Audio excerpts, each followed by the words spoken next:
देश भर में तेजी से बढ़ते डिजिटल अरेस्ट मामलों पर सुप्रीम कोर्ट ने सख्त रुख अपनाते हुए अहम आदेश जारी किया है। अदालत ने स्पष्ट किया है कि अब इन मामलों की जांच सीबीआई करेगी और इन्हें अन्य किसी स्कैम से अलग रखते हुए सबसे बड़ी यानी कि टॉप प्रायोरिटी से निपटाया जाएगा। सीजेआई सूर्यकांत की अध्यक्षता वाली बेंच ने सीबीआई को डिजिटल अरेस्ट गिरोहों की गहराई से जांच करने के निर्देश दिए हैं। कोर्ट ने एजेंसी को भ्रष्टाचार अधिनियम भ्रष्टाचार निवारण अधिनियम पीसीए के तहत उन बैंकर्स की भूमिका की जांच करने की भी खुली छूट दे दी है जो संदिग्ध बैंक खातों के जरिए इन स्कैम को संभव बनाते हैं। सुप्रीम कोर्ट ने इस स्वतः संज्ञान के मामले में आरबीआई को भी एक पक्षकार बनाते हुए नोटिस जारी किया है। सुप्रीम कोर्ट ने रिजर्व बैंक से कहा है कि कोर्ट की मदद करे आरबीआई कि ऐसे अकाउंट्स की पहचान करने और इस तरह के अपराधों की कमाई को फ्रीज सीज करने के लिए आर्टिफिशियल इंटेलिजेंस, मशीन लर्निंग, इस तरह की जो टेक्नोलॉजी है उसको कैसे इस्तेमाल किया जाए, कब इस्तेमाल किया जाए। तो कुल मिला के अब डिजिटल अरेस्ट के जितने भी स्कैम्स हैं उनकी जांच सीबीआई कर सकती है। मेरे साथ बहुत खास मेहमान आज की इस चर्चा के लिए जुड़ चुके हैं। स्वागत करते हैं डॉक्टर मुक्तेश चंद्र का, जो कि पूर्व डीजीपी है गोवा के और special monitor for cyber crime and artificial intelligence NHRC। बहुत बहुत स्वागत है डॉक्टर चंद्र आपका। Good evening. हमारे साथ हैं विजय पाल डालमिया जी, जाने माने एडवोकेट हैं सुप्रीम कोर्ट के। बहुत बहुत स्वागत है डालमिया सर आपका भी हमारे शो पे। Good evening. डॉक्टर चंद्र, आपसे चर्चा की शुरुआत कर रहा हूं। क्या मतलब है सर इस बात का कि अब सुप्रीम कोर्ट के आदेशानुसार डिजिटल अरेस्ट के मामले सीबीआई करेगी, यानी कि नकली सीबीआई बनकर जो लोगों को अरेस्ट करते थे, अब असली सीबीआई की जिम्मेदारी होगी कि उनका पर्दाफाश करें?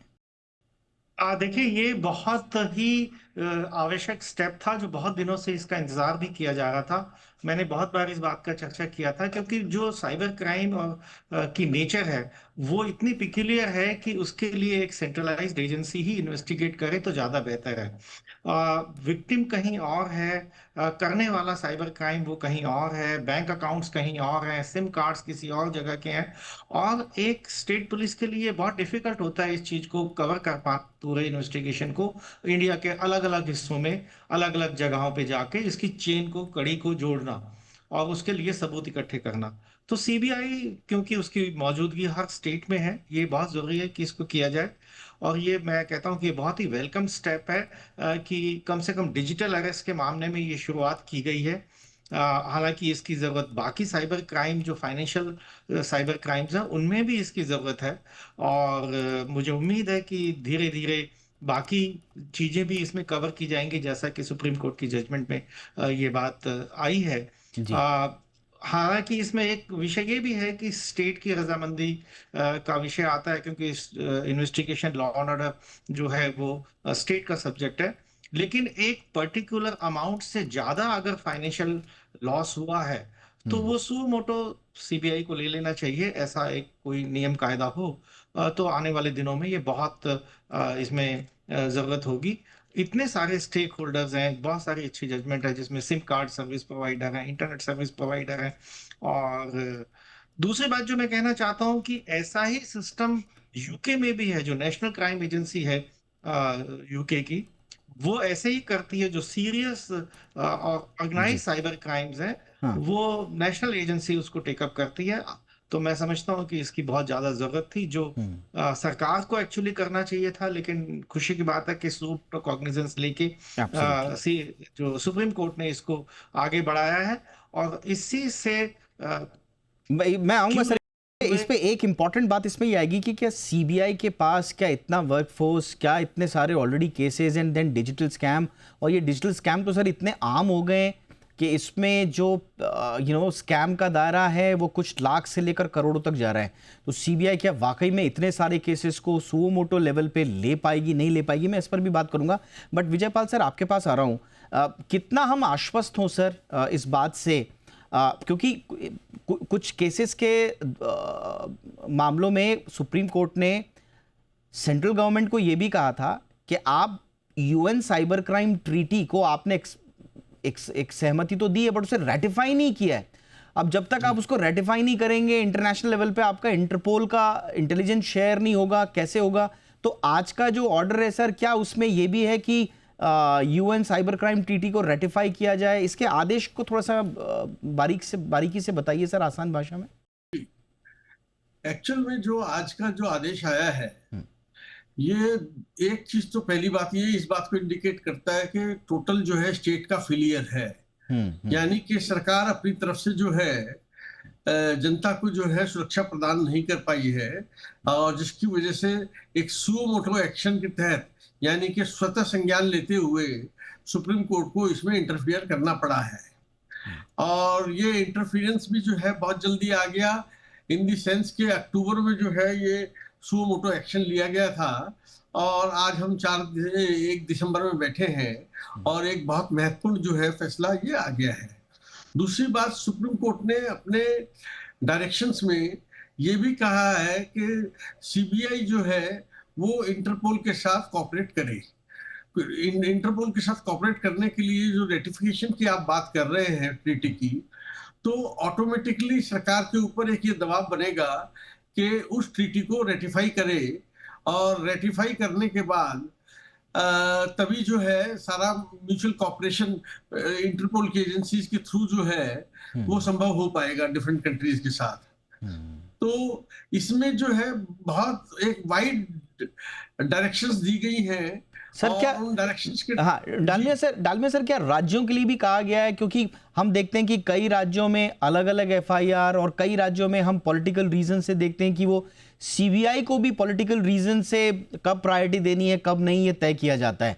तो इस तरह के मामलों में क्या राज्यों के लिए भी कुछ कहा गया है कोर्ट की ओर से? कोर्ट की ओर से राज्यों को भी डायरेक्शंस दी गई है कि वो सीबीआई की इन्वेस्टिगेशन के लिए जिस परमिशन की जरूरत होती है, जिस कंसेंट की जरूरत होती है राज्य सरकार की, वो कंसेंट भी प्रदान करे। तो ये भी एक डायरेक्शंस का हिस्सा है।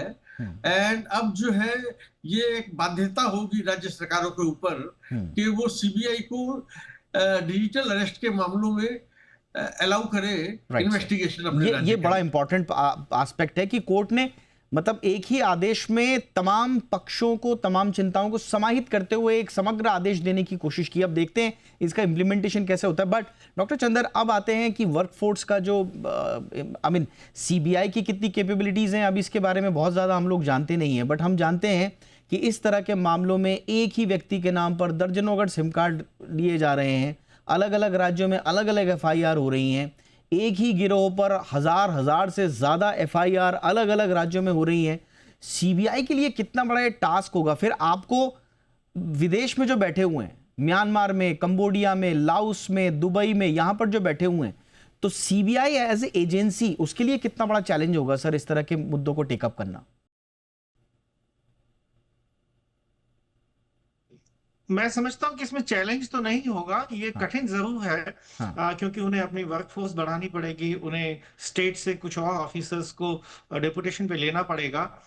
लेकिन ये काम सीबीआई से बेहतर कोई और नहीं कर सकता, तो ये जिम्मेदारी उन्हें लेनी पड़ेगी, और उन्होंने ली भी है। कभी पिछले महीने एक 5 स्टेट्स का एक ऑपरेशन चलाया था जिसमें बहुत सारे लोग अरेस्ट किए गए थे।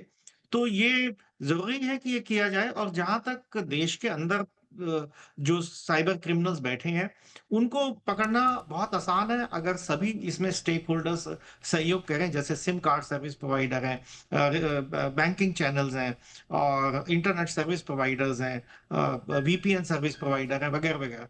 और जहां तक इंटरपोल की बात है, तो सीबीआई ऑलरेडी नोडल एजेंसी है जो जिसका इंटरपोल के साथ सहयोग है। और वो इंफॉर्मेशन अभी भी एग्जिस्ट करती है, और बाद में जब अगर हम साइबर क्राइम ट्रीटी को रेटिफाई करते हैं, वो और ज्यादा उसमें हमें सहयोग मिलेगा, म्यूचुअल लेवल पे मिलेगा।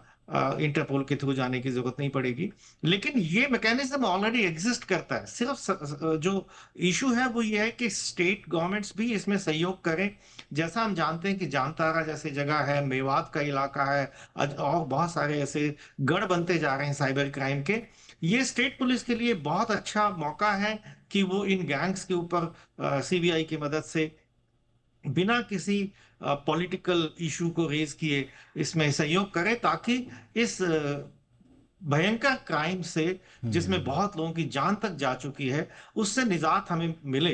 और ट्रेसेबिलिटी होना बहुत जरूरी है। इसमें बहुत सारे लूपहोल्स अभी भी हैं कि जो एनोनिमिटी है, जो जी पहचान को छुपाने के तरीके हैं, उन सबको तोड़ा जाए और बिल्कुल सही। एक साइबर अपराधियों को सजा मिले। आज की डेट में यही है कि उनके ऊपर किसी तरह का कोई भय नजर नहीं आता और हाँ सारी जिम्मेदारी अगर जनता के ऊपर डाल दी जाएगी कि वही डिजिटल अरेस्ट से बचने की कोशिश करे, तो मैं समझता हूँ ये पूरा जो तंत्र ये है।